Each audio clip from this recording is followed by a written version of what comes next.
Quero convidar você a abrir sua Bíblia em Apocalipse capítulo 2. No final, depois do culto, nós temos alguns avisos muito importantes. Você fica preparado aí. Mas antes nós vamos meditar na palavra do Senhor aqui em Apocalipse capítulo 2, versículos 12 a 17. Estamos vendo as cartas de Cristo para as 7 igrejas do Apocalipse: Éfeso, Esmirna, Pérgamo, Tiatira, Sardes, Filadélfia e Laodiceia. E cada carta dessa encontra uma igreja que é amada pelo Senhor Jesus, cuidada pelo Senhor Jesus, mas que muitas vezes tem coisas para acertar. E quem de nós não tem coisas para acertar diante do Senhor? E tem também o confronto com o mundo, o confronto com as forças do diabo e quem o serve.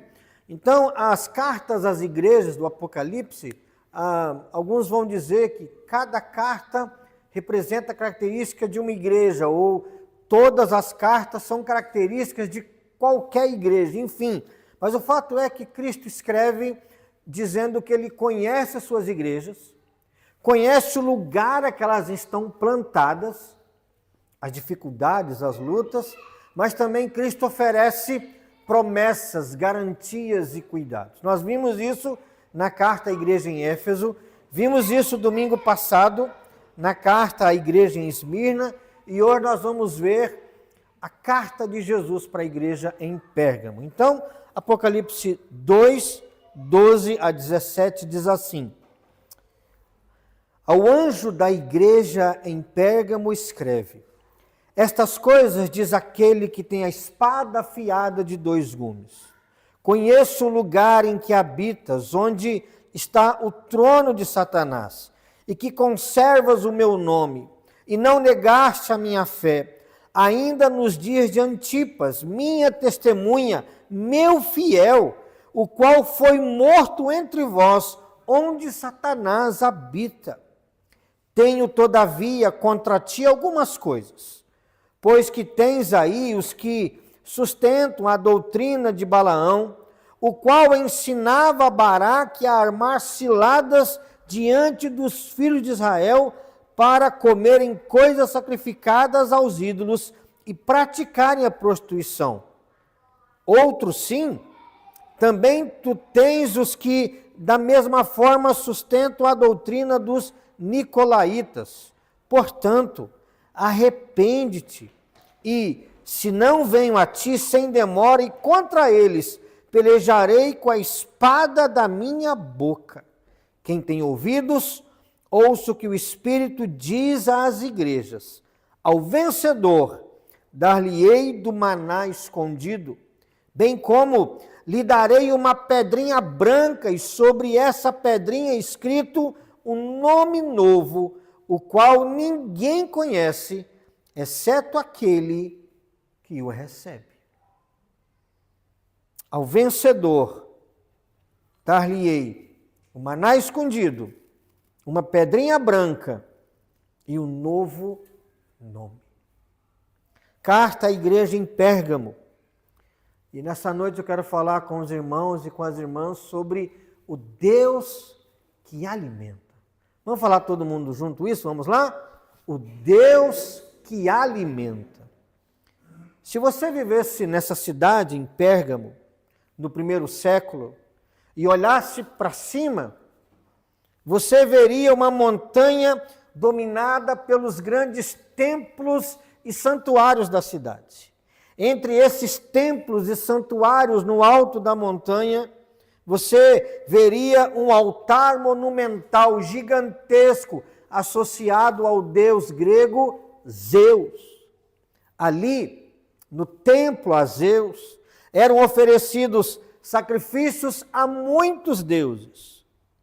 Numa religião em que os homens levavam ofertas buscando o favor dos deuses. Então, se você passasse e olhasse o monte, você de vez em quando veria fumaça, de ofertas queimadas, para receber bênção desses deuses e para aplacar a ira desses deuses. Ali em Pérgamo havia uma religião em que o homem subia a montanha levando alguma coisa para oferecer. É para os cristãos que viviam sob a sombra daquela montanha que Cristo escreve essa carta. E lemos um contraste grande. Em vez de Jesus ser aquele que fica esperando no monte, você subir para oferecer alguma coisa, lemos nessa carta que ao vencedor, Cristo dá o maná escondido. Para a igreja em Pérgamo, que via homens e mulheres subindo para alimentar os seus deuses, no final da carta, Jesus promete que Ele é quem vai alimentar o seu povo. Ele é quem vai alimentar a sua igreja. Os ídolos recebem dos homens, Cristo dá aos seus. É isso que ouvimos nessa carta. Essa era uma igreja cercada pela religião falsa, cercada por pressão, cercada por sedução. Alguns haviam permanecido firmes quando a fidelidade a Cristo custou caro, como nós vimos aqui na vida de Antipas. Mas outros, na igreja, em vez de serem fiéis, estavam aprendendo a conviver em paz com aquela falsa religião.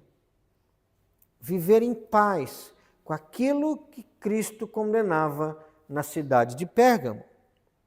E Jesus conhece essa igreja.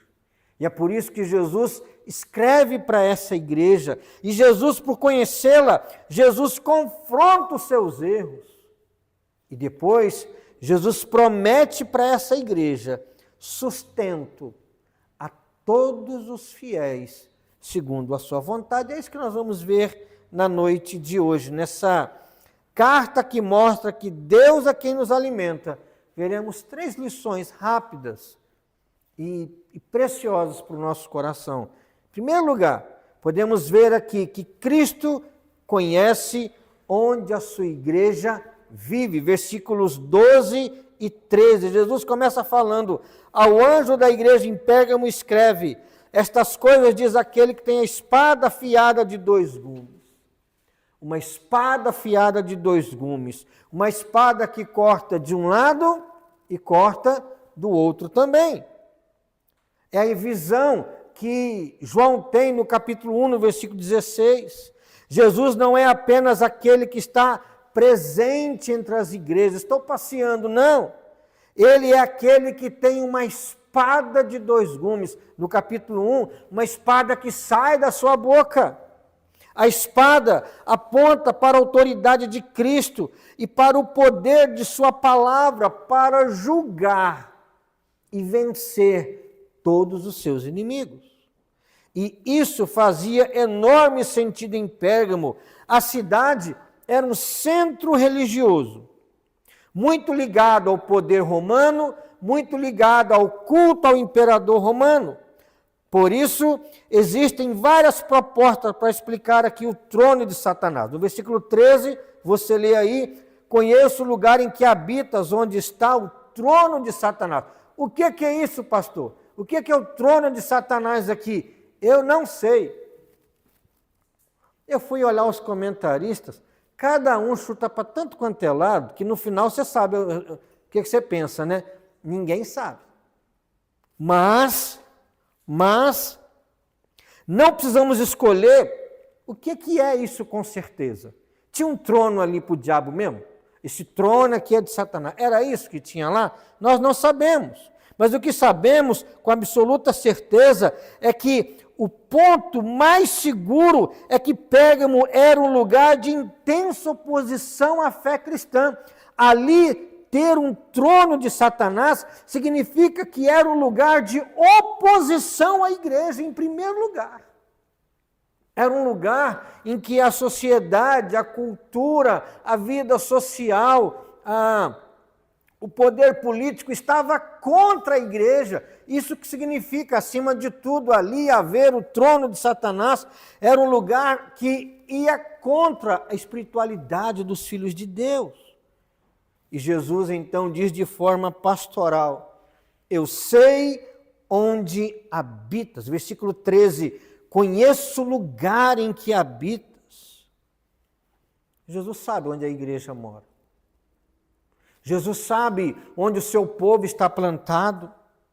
Ele conhece a cidade, ele conhece a pressão, ele conhece o ambiente, tanto de Pérgamo, dessa cidade, dessa igreja, quanto de nós, quanto de você.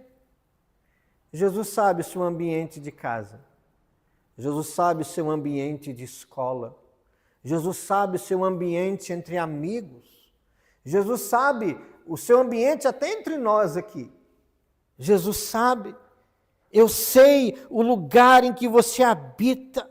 Jesus conhece aquilo que acontece quando os seus discípulos precisam confessar que pertencem a Cristo. Jesus olha esse lugar, Jesus não está de costas para a sua igreja, Jesus está olhando, Jesus conhece, Jesus sabe.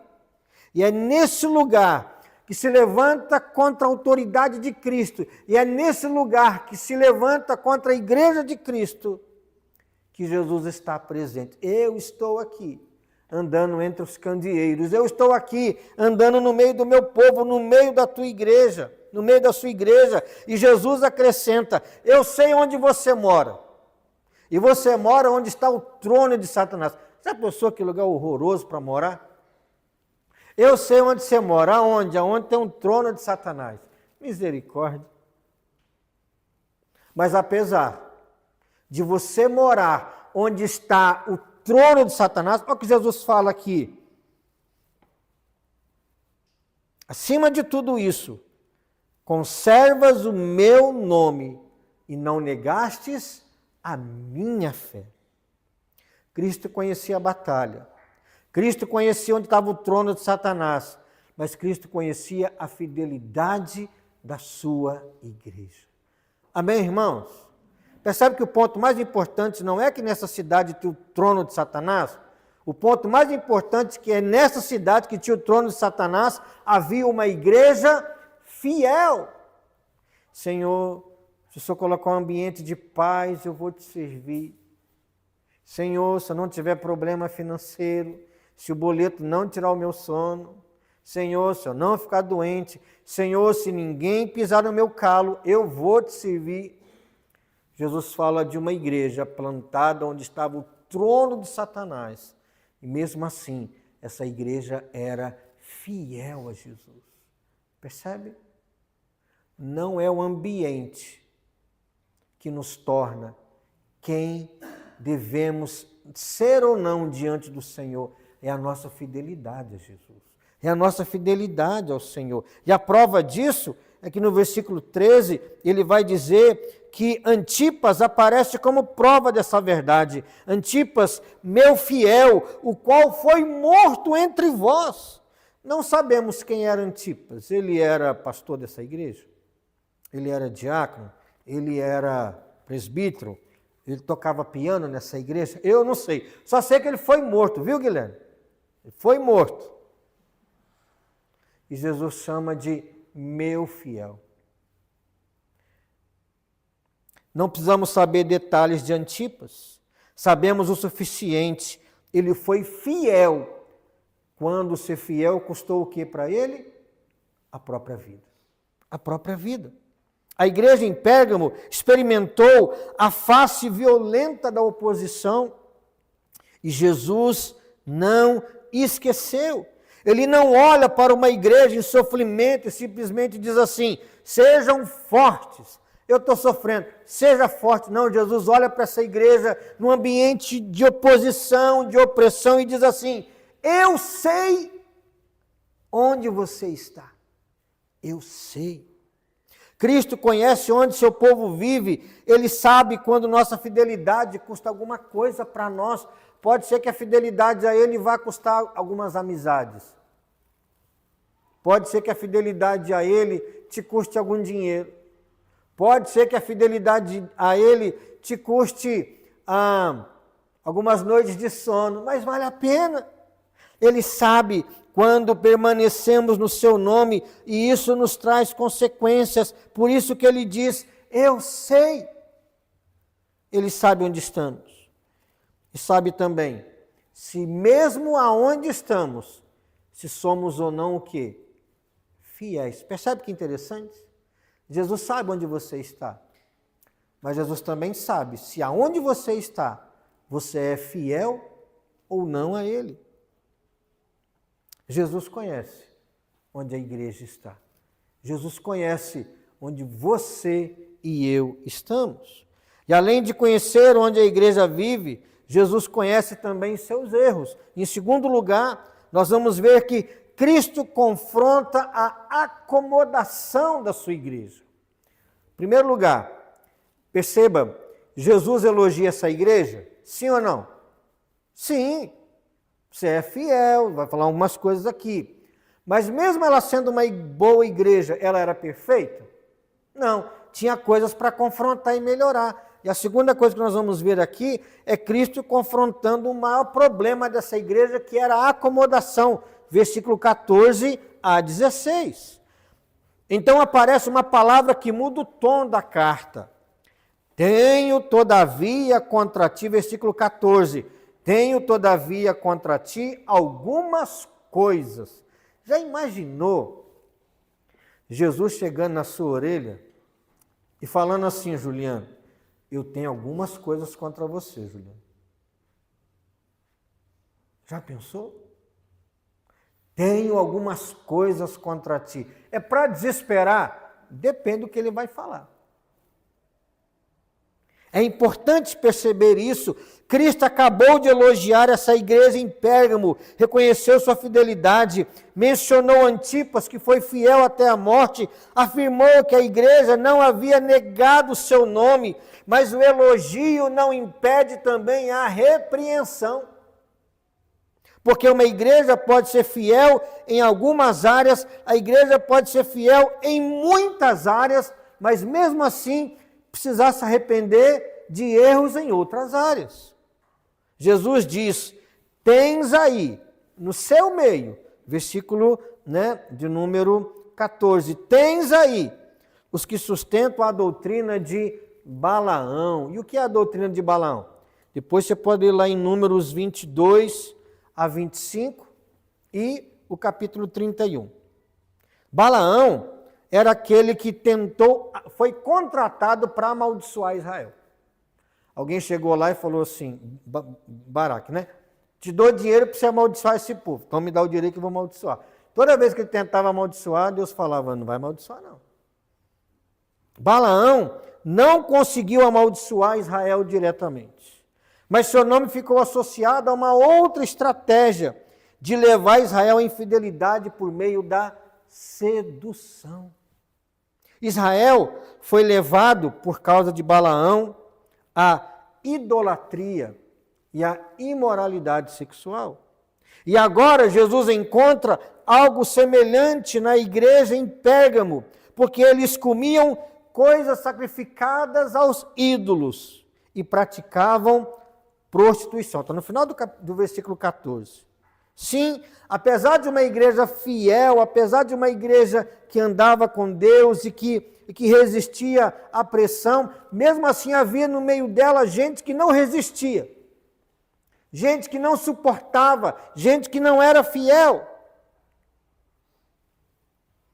Depois ele acrescenta então, aí no versículo 15, também tu tens os que da mesma forma sustentam a doutrina dos nicolaítas. Então, tem gente aí que segue a doutrina de Balaão. Qual é? Tudo bem se vir uns ídolos aqui, um deus de barro ali, tudo bem ir lá no templo, num culto que tem prostituição, não tem problema nenhum. E ele também vai falar, tens aí também gente que segue a doutrina dos nicolaítas. E não precisamos reconstruir toda a história dos nicolaítas. A gente não precisa disso, mas os nicolaítas, eles procuravam levar os crentes a participar de grandes banquetes oferecidos a deuses estranhos e esquisitos. Da mesma forma que Balaão tentou seduzir Israel, e que havia gente aqui em Pérgamo que seguia a ideia de Balaão, também tinha gente que seguia os nicolaítas. Tanto a ideia de gente que seguia Balaão, quanto os nicolaítas era igual. Não tem problema ir lá no culto de Zeus, vou lá comer uma carninha assada, vou lá ver uma mulher nua dançando, vou lá ver um homem nu dançando, num culto a Zeus. Não tem problema. Alguns dentro da igreja aceitavam essas coisas. A questão é a mesma. Havia nessa igreja um ensino que permitia à igreja acomodar-se às práticas terríveis dos pagãos. Aqui está uma diferença importante entre Pérgamo e a igreja que vimos semana passada, Esmirna, né? Esmirna enfrentava perseguição, morte, prisão. Pérgamo já enfrentava uma perseguição mais velada, mais sutil, sedutora. A perseguição queria fazê-los não apenas abandonar a Cristo, mas a sedução dizia assim para eles: você pode ser crente, não tem problema, mas dá um pulo aqui de vez em quando para a gente cantar para Zeus. Você pode cantar aí e exaltar o Espírito Santo, mas vem aqui de vez em quando para a gente bater palma para Afrodite. Não tem problema. Sedução. Gente que queria influenciar dentro da igreja e negociar a fidelidade a Jesus. E nós não podemos negociar a fidelidade ao nosso Senhor Jesus. O perigo não era alguém dizer assim, deixe Cristo. Não. O perigo era, continue com Jesus, mas vem aqui também, participa das duas coisas. Continue sendo cristão, continue levando o nome de Jesus, mas coma aqui, participe aqui, integre-se aqui, não seja um crente radical assim. Não faça tanta diferença entre a fé cristã e aquilo que está ao redor do que estão fazendo, porque todos os caminhos levam para Deus. Isso é verdade, irmãos? Não é. Mas tem gente que ouve e ele quer crer que é verdade. Esse era o perigo. Jesus diz então para esse povo aqui, arrepende-te. Versículo 16, arrepende-te. Cristo não diz isso a uma igreja que deixou de ser a sua igreja. Pelo que nós lemos no início, a igreja em Pérgamo era a igreja de Jesus? Era ou não era? Claro que era. Tinha gente fiel ali? Claro que tinha. Mas tinha um grupo que não era. E Jesus fala para esse grupo, arrepende-te. Ele chama aqueles que estavam dentro da igreja fazendo coisa errada ao arrependimento. O arrependimento não é prova de que nunca pertencemos a Cristo. Mas arrependimento é a resposta daqueles que, quando Cristo os confronta, ouvem a sua voz e retornam à fidelidade a Jesus. Por isso, o vencedor não é simplesmente aquele que nunca caiu. Olha só, ao vencedor, quem nunca caiu, vou dar uma... Não tem isso. O vencedor também é aquele que quando Cristo diz, você caiu, arrepende-te, o que ele faz? Se arrepende. Percebe a diferença aqui? Percebe a graça aqui? O vencedor não é quem nunca caiu. O vencedor não é quem nunca cai. O vencedor é aquele que quando Cristo diz assim, arrepende-te, ele se arrepende. Muda, ele muda. E continua seguindo a Jesus. Por isso a advertência é séria. Se não, está aí no versículo 16, se você não se arrepender, eu venho a ti e não vou demorar, e contra eles pelejarei com a espada da minha boca. se alguns vão dizer que a espada aqui, ela tem 2 gumes, corta dos 2 lados, por quê? Um lado, ela enfrenta os inimigos da igreja, e do outro, ela enfrenta o erro da sua igreja, para tirar o pecado, para tirar o que está errado. Aquele que tem a espada, julga com ela. Cristo não é indiferente à acomodação da sua igreja. Ele conhece onde a sua igreja vive, mas não usa o ambiente como desculpa para a infidelidade. Jesus, é tão difícil. Olha, a minha situação é tão complicada. Já viu gente que pensa assim, ele sofre mais que os outros? Ele tem mais aperto que os outros? A minha vida é mais difícil que a sua. Não tem isso. Cristo conhece onde a sua igreja vive. E Ele não deixa o lugar difícil ser desculpa para a nossa infidelidade. Amém, irmãos? Porque se Jesus deixasse um lugar difícil ser desculpa para a nossa fidelidade, quando seríamos fiéis? Nunca. Nunca. Pois bem, vimos em primeiro lugar que Cristo conhece o lugar onde a sua igreja está, onde a sua igreja vive. Vimos em segundo lugar que Cristo sabe dos erros da sua igreja e chama a sua igreja a arrepender-se. E terceiro e último lugar, para essa igreja, que Ele sabe onde vive, para essa igreja, que Ele confronta a sua acomodação e seus erros, Cristo tem promessas. Em terceiro lugar, versículo 17, nós vamos ver que há promessa de sustento, de cuidado, de dádivas eternas para o seu povo. E qual é a promessa? Perceba como a promessa começa no versículo 16. Ouça o que o Espírito diz, o Espírito Santo. Ele começa assim, ao vencedor. Pelo contexto aqui, quem é o vencedor, irmãos? Quem é fiel? Sim ou não? Sim ou não? Sim. O vencedor é quem é fiel. Lembra aqui do Antipas aqui? Segunda pergunta. Quem é o vencedor? É quem caiu e se arrependeu? Sim ou não? Sim, também. Perceba, quem é o vencedor? Quem é fiel. Mas quem é o vencedor? É aquele que também, quando Jesus fala arrepende-te, ele se arrepende. Percebe a graça? Percebe o amor?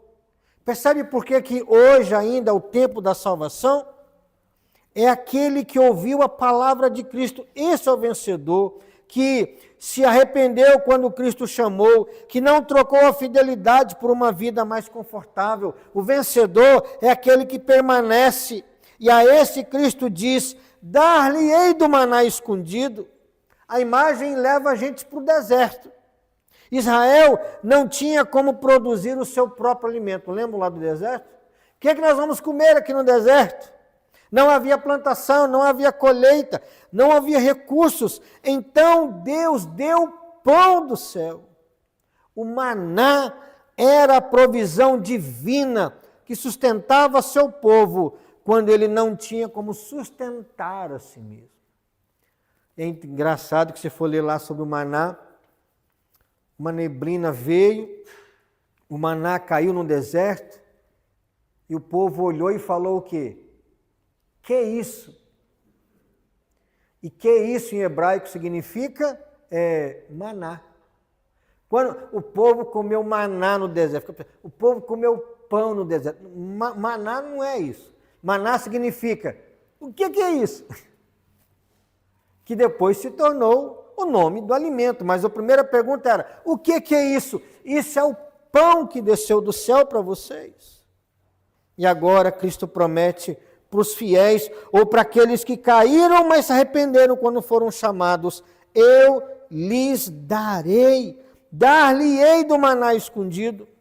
Não é o vencedor oferecendo alguma coisa a Cristo, não é como nessa cidade de Pérgamo, que o povo subia para oferecer a Zeus, não, é Cristo que desce para oferecer alguma coisa ao vencedor, e não é qualquer coisa. A igreja estava sendo pressionada a participar da mesa dos ídolos. Vem aqui no banquete de Zeus, vem aqui comer um churrasquinho, vem aqui. E Cristo diz, não precisa ir, eu tenho alimento para você. Amém, irmãos? Você não precisa ir para o mundo, Jesus tem alimento para você. Você não precisa negociar sua fidelidade para encontrar a provisão. Cristo sustenta os seus e ele fala de um maná escondido, uma provisão guardada, uma provisão reservada. Isso aqui é para você, isso aqui vai ser sempre para você e ninguém vai tirar de você. Você não precisa negociar fidelidade para encontrar provisão. A imagem lembra o maná preservado como memorial diante do Senhor. E no contexto aqui da carta, contrasta muito bem com a comida sacrificada aos ídolos.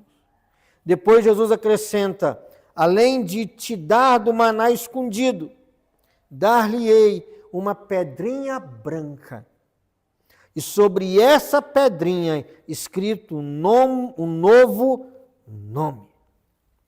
Aí você pergunta assim, pastor, você vai explicar o que é pedrinha branca, não vai? Eu não sei o que é pedrinha branca.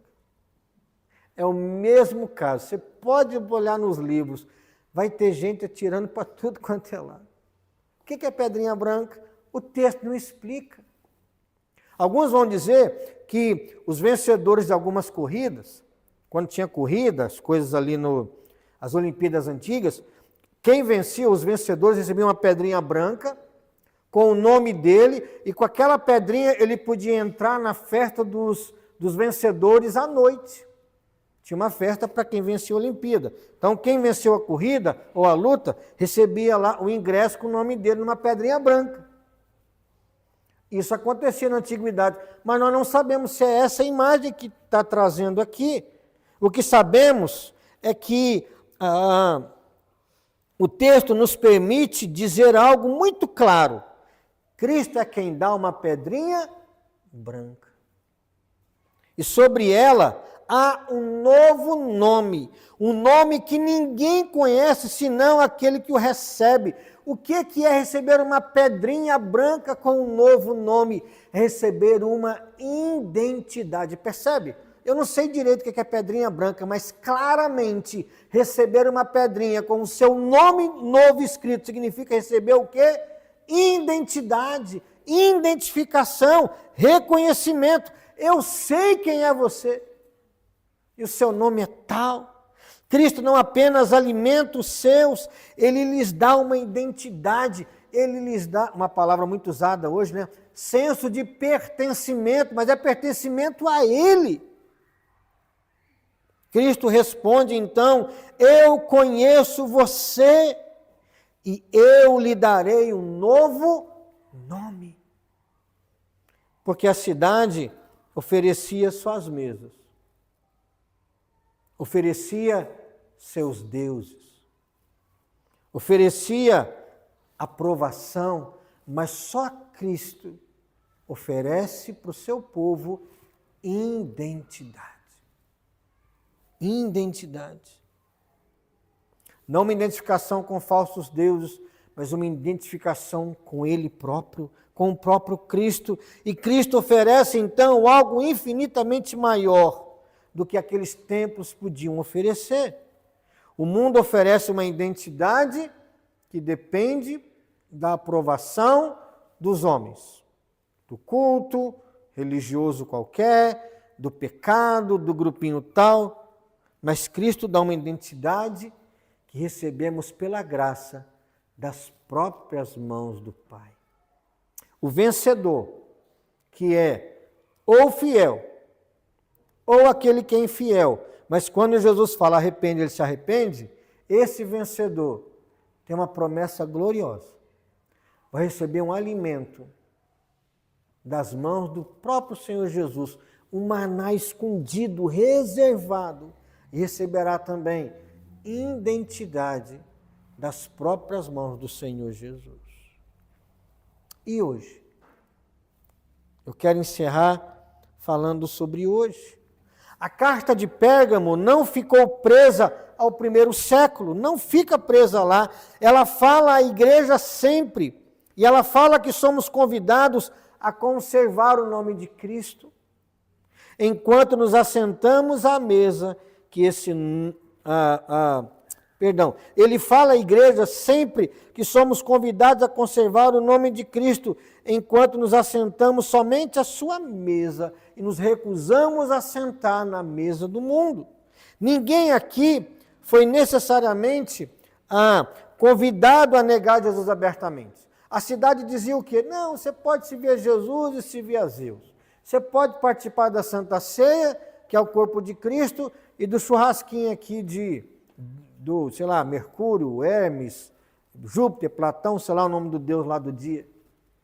Pode ser, eu não quero exclusividade. O diabo não liga para exclusividade. Você pode seguir a Jesus e a ele. Jesus, sim, quer exclusividade. Jesus quer.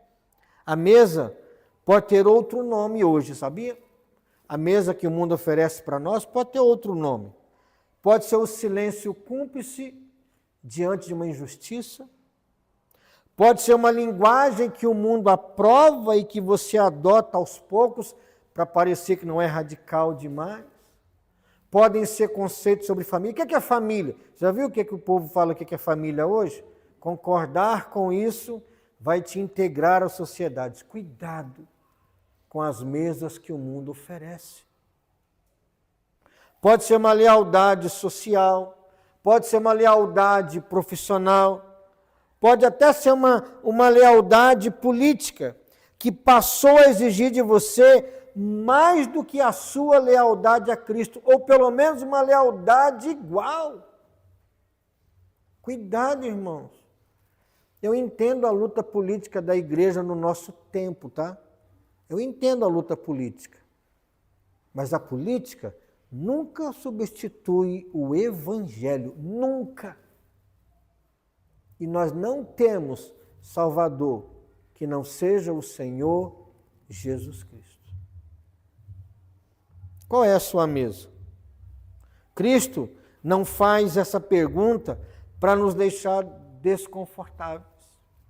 Ou melhor, Cristo não faz essa pergunta para nos deixar confortáveis. Ele nos faz para nos chamar ao arrependimento. Talvez você está comprando as ideias do mundo. Jesus fala, arrepende. Porque se você se arrepender, você faz parte dos vencedores. É preciso nomear diante de Deus com honestidade a área específica em que somos tentados a negociar a fidelidade por conforto. E ao nomeá-la, lembre-se de que Cristo oferece, no lugar de qualquer outra coisa, algo que nunca poderemos perder. É melhor o pão vivo que desceu do céu do que a fama. É melhor o maná escondido do que riqueza. É melhor um novo nome nessa pedrinha que só Jesus e você vão saber. Que nome é? Do que ter um nome poderoso aí no mundão. É necessário servirmos ao Senhor e não nos preocuparmos com a aprovação do mundo. Os ídolos recebem dos homens, mas Cristo dá aos seus. Se você sair daqui nessa noite só com essa frase, eu me dou por satisfeito. Os ídolos recebem dos homens, mas Cristo dá aos seus.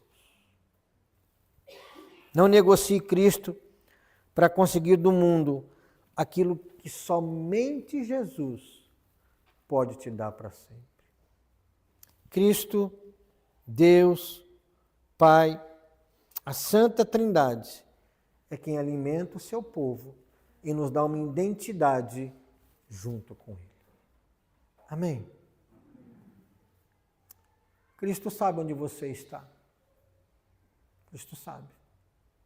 Cristo também sabe onde você precisa consertar. E Ele fala hoje, arrepende, está na hora, tem tempo. E Cristo te faz promessas gloriosas porque Ele quer fazer de você um vencedor. Perceba, o vencedor é Ele quem nos faz. Nós não nos fazemos vencedores por nós mesmos, mas confiados nele, Ele nos coloca nessa posição. E pode ser que a figura da pedrinha branca com o nome seja realmente o ingresso na festa de quem venceu. Quem sabe é uma figura da nossa entrada, sabe aonde? Lembra do primeiro texto? Novos céus e nova terra.